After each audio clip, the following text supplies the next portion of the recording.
Thank you for watching, liking, commenting, sharing, and subscribing right now. When Locker Room first started, way back in the day, 1996, as you probably know by now, most of our audience was comprised of old guys. I mean, really old guys. If you think I'm old, no, it's nothing. I mean, like, guys who were retired. People who grew up with the personal computer or were older than the personal computer, even when the personal computer was old. And the reason why that we attracted the older generations to Locker Room, largely because they had access to the internet and a lot of time on their hands being retired. So a lot of Locker Room's audience, as much as YouTubers may not believe it, if YouTubers skew young, is still older. And we, certainly send our information out to anybody, whether you're young, old, middle-aged. Oh, man. I'm like 2 years shy of being over the hill. Can't we just make 50 the new over the hill? Wouldn't that be great? One could hope.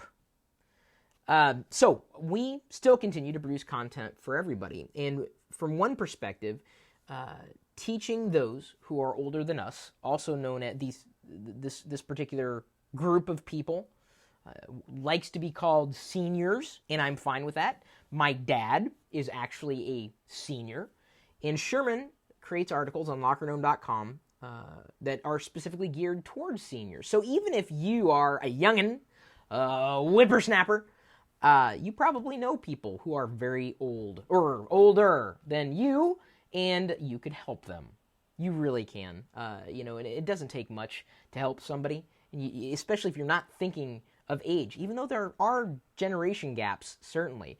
And my dad even provided feedback for this particular article that I'm talking about, the one that's linked in the description, Unintended Consequences of Tutoring Seniors. And one thing that frustrates my dad, and I think, he qualifies for AARP. To me, that's pretty much, senior, that's as good as it gets.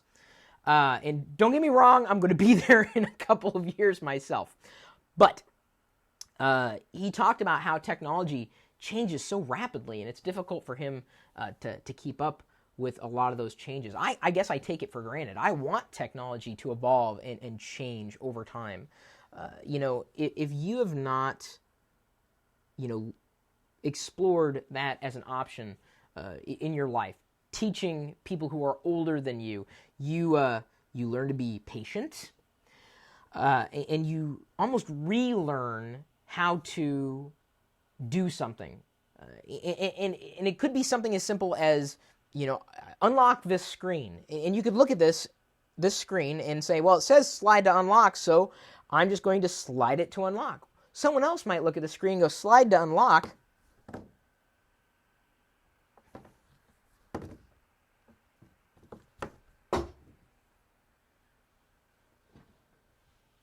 It can happen.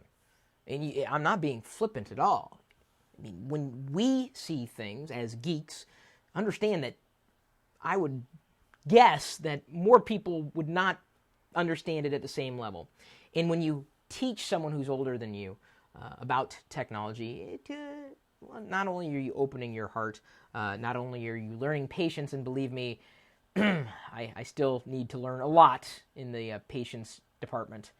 My quick response, my knee-jerk is, Google it. That doesn't always work as much as it used to. When you're exploring the generation gap in terms of education and technology, I think it helps you become a better person.